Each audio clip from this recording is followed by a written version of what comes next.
번역수 앵커 오늘의 주제. 네. 저 요즘 진짜 걱정 많이 했거든요. 네. 어떤 주제죠? 제가 알려드리도록 하겠습니다. 연말연초 맞이 여행 계획하신 분들 굉장히 많으실 텐데요. 헉소리 나는 환율에 정말 많이 놀라셨죠? 저도 많이 놀랐습니다. 지난 9월 1,400원으로 다시 재진입한 환율이 이제는 1,400원대 후반에서 떨어질 기미가 보이질 않는데요. 미국의 관세 협상 고비도 넘겼고 수출도 잘 된다고 하는데 왜 환율은 고공행진을 이어가는 걸까요? 떨어지는 원화 가치에 힘 빠지는 우리 통장은 또 어쩌고요? 하지만 우리는 머니언즈잖아요. 위기를 기회로 킹달러 시대에 살아남는 현명한 투자 전략을 이주앤머니에서 자세히 짚어보도록 하겠습니다. 참 장르가머니에서도 그동안 환율 이야기 정말 많이 했고 우려도 많이 했는데 이제는 1,400원이 그냥 당연한 기준이 돼버렸고요. 그렇게 됐습니다. 이 시대의 뉴노멀이 된 거죠. 네. 근데 이 정도면 얼마나 심각한 걸까요, 센터장님? 네, 지금 아나운서님께서 말씀하신 것처럼 그 1,400원대 환율이 결코 낮다고 할 수는 없습니다. 그 불과 몇 달 전인 6월 말에만 해도 그 1,350원대 환율이 그 지금은 1,500원대를 바라보고 있는 게 현실인데요. 근데 이런 분위기라면은 그 고환율을 아까 말씀하신 것처럼 그 새로운 뉴노멀로 지금 인정해야 하지 않겠나 의견들이 많습니다. 그러나 정말 우려가 되는 거는 딱 한 개 있거든요. 그게 뭐냐면은 환율이 올랐다는 그 사실보다는 그 타통화 대비 절하율, 즉 원화 가치가 떨어지는 정도가 그 다른 국가에 비해 훨씬 크다는 사실입니다. 이렇게까지 원화 폭락이 큰 이유는 뭐예요, 평론가님? 조금 오래됐지만 근본적인 원인이 하나 있는 거고 또 하나는 최근에 우리나라에만 특화된 원인 이렇게 하나가 있는데요. 네. 근본적인 원인은 일단은 한국과 미국의 금리 차이입니다. 아. 우리가 미국보다 금리가 낮아요. 그러다 보니까 서서히 미국 쪽으로 돈이 많이 빠져나가면서 원화 가치가 떨어졌다라고 볼 수가 있겠고요. 또 하나는 우리나라 돈이 많이 흔해졌어요. 예, 최근에 한 3년 정도 우리나라 통화가 얼마나 늘었나를 보는 지표가 있거든요. M2라는 지표가 있는데요. 네. 우리나라 M2 증가율이 한 9%대 정도 되는데요. 미국 달러의 M2 증가율은 4%대입니다. 그러니까 거의 두 배인데요? 맞습니다. 미국 돈이 늘어나는 것보다 우리나라 돈이 2배 빨리 늘어났어요. 네. 그렇게 보시면 되죠. 그러니까 우리 돈이 좀 많이 풀렸다 이렇게도 볼 수가 있겠습니다. 그다음에 우리랑 일본의 엔화는 외국인들이 보기에는 조금 한 그룹으로 뭉쳐서 보는 경향이 있거든요. 이거를 엔화와 원화의 동조하다 이렇게 볼 수가 있는데 엔화가 엄청 많이 떨어졌어요. 그러니까 덩달아 우리 옆에 있는 원화도 묶음으로 조금 약해지는 경향. 이 세 가지 원인이 조금 근본적인 원인이다 이렇게 볼 수가 있겠고요. 요 최근에 특화된 원인은 뭐냐면 우리나라 서학개미 많이 들어보셨죠? 예. 우리나라 개인들과 또 기업과 연금 이런 분들이 사실은 외국 투자를 많이 하세요.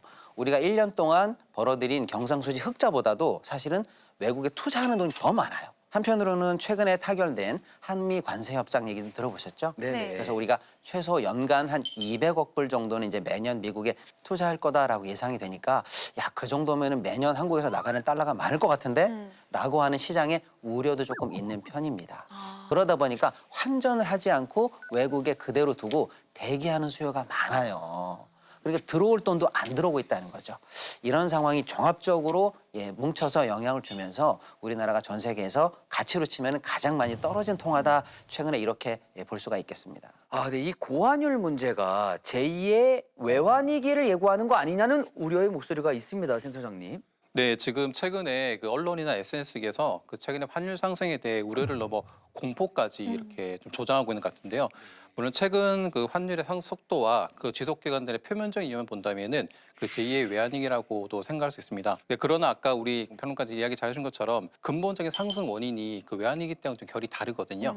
그 저희가 IMF 외환위기 당시에는 그 한국의 시스템 리스크, 즉 외국인들이 우리나라에 대한 신뢰가 무너지면서 달러가 해외로 유출되는 과정이었다면은 지금은 그런 시스템 리스크는 아니고요. 수급과 심리, 결국은 달러를 사고 하는 사람이 많아지고 달러가 더 오를 것 같다는 심리 때문에 그 요인이 크다고 할 수 있습니다.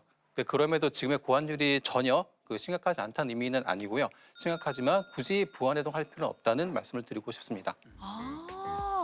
사실 이 환율이 오르면 물가가 오른다는 게 확 체감이 되잖아요. 그렇죠, 그렇죠. 기름값부터 너무 올라버렸고 또 수입품 같은 경우에도 값이 많이 올라 있더라고요. 맞습니다.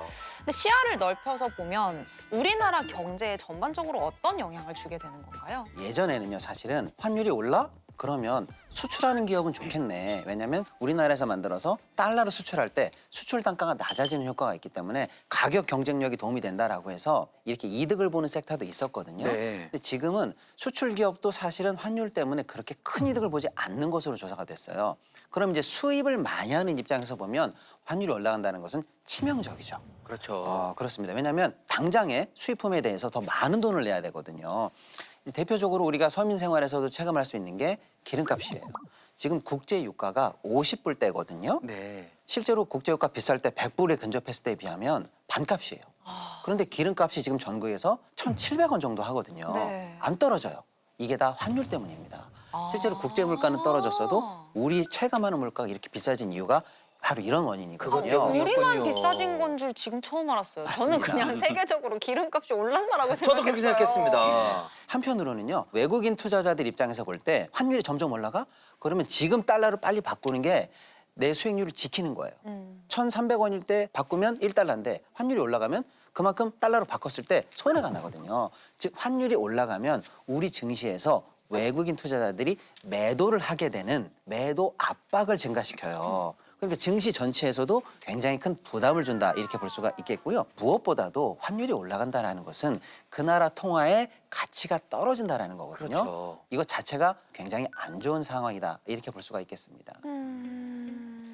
지난 시동 이슈에서 환율 안정을 위해 정부가 나섰다는 소식 전해주셨잖아요. 정부가 내놓은 정책들에 대해서 우리 센터장님은 어떻게 생각을 하시는지요? 갑자기 질문 훅 들어오시니까 조금 긴장했는데요. 아, 저희 날카롭습니다. 일단 정부가 최근 그 환율 안정을 위해서 굉장히 고군분투하고 있고요. 국민연금의 환해지 비율을 확대한다든가 보건복지부 등이 그 사조 협의체를 운영한다든가 아니면 국민연금의 한국은행과 외환수합부 운영한다든가 여러 가지 그런 대책을 내놓고 있는데요. 물론 이제 실제적인 그 실행의 효과도 기대해볼 수 있지만 그 정부가 환율 안정을 위해서 내가 이렇게 하고 있다라는 구두개입, 이 구두개를 통해서 시장에 안정을 주는 그런 효과를 하는 목적도 큽니다. 근데 특히 지난 7일 김용범 정책실장님이 그 환율 관리에 적정하게 대응할 대책이 있다. 우리 할 수 있다라는 그런 의지를 비췄기 때문에 네. 그 최근에 환율이 조금 안정된 모습을 보이고 있고요. 근데 그러나 이런 정부의 이런 그 정책에도 분명 한계는 있거든요. 그 근본적인 경제의 체질 개선 없이는 그 환율 안정이 쉽게 이루어지진 않을 겁니다. 그러니까 정부는 한 손에는 체질 개선, 한 손에 미세 조정의 그런 정책을 가지고 있을 것 같습니다. 정부 입장에서도 여간 난감한 게 아니겠다는 생각이 좀 굉장히 머리 아플 겁니다 지금. 드네요. 결국에는 국내외 여러 가지 이슈가 이 환율에 영향을 미쳤다는 건데 이게 가장 중요한 겁니다. 언제 떨어집니까? 제가 그 질문을 하실 줄 알았습니다. 제가 이제 상담하다 보면은 제일 많이 듣는 질문 중 하나가 네. 환율이 이렇게 높은데 언제 떨어져요?라고 하는 질문이거든요. 이게 제일 궁금합니다. 네네. 근데 네. 언제 안정화가 될 것인지 내가 예측하는 게 굉장히 힘이 듭니다, 솔직히. 그러나 우리 혁수 앵커님께서 그 환전을 하셔야 한다니까 제가 몇 가지 팁만 좀 드리겠습니다. 네. 대체적으로 시장에서는 그 원화에 대해서 최악의 국면은 지났다는 평가가 많거든요. 뭐 많이 아시는 그 모건 스탠리 같은 경우에 원화가 당분간 그 변동성 유지를 하겠으나 내년에는 2016년에는 좀 안정화될 것이다 그런 기사를 냈는데 거기에 대해서는 몇 가지 근거가 있거든요. 그 이제 첫째가 이제 정부의 아까 말씀드린 것처럼 정부의 환율 안정에 대한 강한 의지. 네. 그 둘째는 그 최근 환율 상승이 달러가 더 오를 것 같다는 심정 부분이 크거든요. 이걸 이제 보통 전문용어로 자기 실현적 예언이라고 하는데요.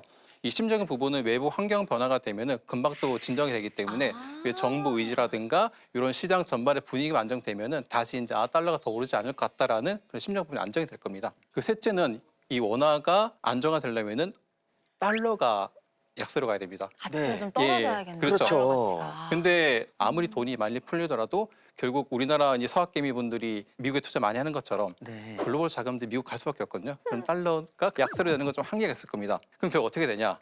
우리 경제가 결국은 체질 개선을 통해 가지고 바뀌어야 될 것 같습니다. 고환율이 제가 계속 말씀드리지만 저도 이제 새로운 노멀로 이제 인정을 하고 있거든요. 그리고 이제 이 적응을 해야 되고 저희도요. 고환율 시대에는 그 원화 약세에 대한 손실을 회피하기 위해서 그 달러 표시 자산을 반드시 보유해야 되고요. 그 예를 들면은 이제 비빔밥 좋아하시죠? 네. 네. 예. 비빔밥 먹을 때 보통 고추장을 몇 숟가락 넣으시죠? 한 숟가락. 그렇죠. 네. 저도 한 숟가락 넣는데 거기에 5숟가락 넣는 분도 있거든요. 근데 한 숟가락 정도 넣으면 제일 맛이 있어요. 네. 네. 달러 표시와 마찬가지죠. 나의 자산 포트폴리오에 달러 표시 자산 일부 넣게 되면은 다른 자산들과 달러가 잘 버무려지면서 이 수익률 보전에 굉장히 큰 도움이 될 겁니다. 내가 만약에 한국에 이미 투자하고 있는 외국인이다라고 생각해 보세요. 그러면 외국인 입장에서는 환율이 올라가면 확실하게 지금 한국 자산을 정리하고 미국으로 가는 게 유리할 수도 있습니다. 네. 근데 우리는 외국인이 아니잖아요. 그렇죠. 우린 여기서 사는 사람입니다. 네. 그럼 우리 입장에서 한번 생각해 볼 때 환율이 지금 앞으로도 올라간다고 생각하면 우리도 지금 빨리 바꿔서 미국으로 가는 게 유리합니다. 아, 그런데 미국과 한국의 차이가 분명한 게 있습니다. 주식 같은 경우에는 우리는 주식 양도 차익에 세금이 없어요. 근데 미국은 양도 차익에 세금이 있습니다. 네. 그러니까 미국에 투자해서 수익이 많이 나더라도 세금을 내야 돼요. 그거를 계산을 하셔야죠. 그리고 수익을 벌었는데 다시 한국으로 돌아올 때 네. 환율이 더 올라 있으면 이익입니다. 환차 이익을 봐요. 네. 그런데 만약에 그때 지금보다 환율이 내려가 있으면 아이고야 환차 손을 보게 됩니다. 그렇죠. 그러니까 우리 내국인 투자 입장에서는 환율 올라가니까 우리도 외국인처럼 짐 싸들고 미국 가자. 이게 꼭 유리하지는 않고요. 수익이 일부 나더라도 다시 거기서 돌아올 세금을 때? 내고 그렇죠. 만약에 환율이 떨어졌으면은 차 띄고 포 띄고가 되는 그렇습니다. 거네요. 네. 예상 못한 두 가지 손실이 날 수도 있는 거죠. 그러네요. 예, 그러니까 아까 우리 이 센터장님 말씀처럼 어떤 측면에서는 환해지를 하는 것도 굉장히 유리한 수단일 수도 있어요. 아. 예, 개인에 따라서 포트폴리오를 원화 자산, 달러 자산 그리고 환해지 자산 이렇게 잘 균등 분배하는 것이 좋겠다. 이런 말씀 좀 드리겠습니다. 아까도 계속 언급을 해주셨는데 이 환해지 그리고 환해지 상품이라는 말이 계속 나오거든요. 네. 이 환해지를 어떻게 활용하면 좋을지도 궁금합니다, 센터. 그 해지라는 용어가 울타리라는 용어입니다. 네. 그래서 저희가 이제 해외 펀드라든가 해외 ETF를 가입할 때 많이 들어보셨을 건데요. 환 변동을 울타리 안에 가둔다는 의미로 이해하시면 되고요. 즉 환율이 출렁이라도 거기에 상관없이 그 손익을 고정시킨다. 네. 이렇게 보시면 되고 우리가 파도가 큰 날 네. 바다에 배를 타고 가잖아요. 네. 여객선이 그 통통배가 있거든요. 뭘 타시겠습니까? 여객선이요. 그렇죠. 왜 여객선 타시죠? 통통배는 탔다가 바로 뒤집어질 것 그렇죠? 같아요. 근데 여기서는 좀 출렁이지만 통통배보다는 덜 출렁이잖아요. 네. 이게 이제 환해지로 보시면 돼요. 아. 그 보통 그 현재 환율이 높기 때문에 향후 환율 하락을 예방하기 위해서는 환해지형 상품을 가입하시고 반대로 현재 환율이 향후에 더 오를 것 같다. 그러면 환해지를 안 하는 상품을 가입하면 됩니다. 근데 중요한 거는 달러 표시 자산을 반드시 그 나의 포트폴리오에 포함시켜야 된다. 그 말씀을 드리고 싶습니다. 그 마지막으로 제가 이제 중요하게 생각하는 원칙이 하나 있거든요. 네. 그 바로 RUN. 런입니다. 런? 요즘에 러닝 많이 하잖아요. 네. 근데 그런 아니고요. 뛰면 돈이 들어오는 줄 알았어요. 네. 요즘 그런 앱도 많더라고요. 리얼라이저블, 실현 가능한, 언더스탠더블, 이해 가능한, 그다음에 뉴어블, 지속 가능한. 아, 예, 이 방송을 보시는 여러분들도 그 나만의 런 원칙을 세우셔서 자산을 관리하시기를 바랍니다. 굉장히 중요한 키워드입니다. 이런 게 사실 가장 기본인데 왜 전 항상 이 기본 원칙을 잊어버린지 모르겠습니다. 이 런을 지금 들었으니까요. 그쵸? 이제부터 하면 돼요. 근데 딱 이렇게 딱 이야기 쉽게 말씀해 주셔서 네. 앞으로는 저도 정말 잊지 않을 수 있을 것 같아요. 네. 우리 머니언즈 여러분께서도 두 분의 조언 지금 잘 메모하셨죠? 딱 세 글자 R, U, N 기억하시고요. 이 정신없는 환율 시장 정신 쪽 꽉 잡고 위기를 기회로 바꾸는 현명한 투자하시기를 바라겠습니다.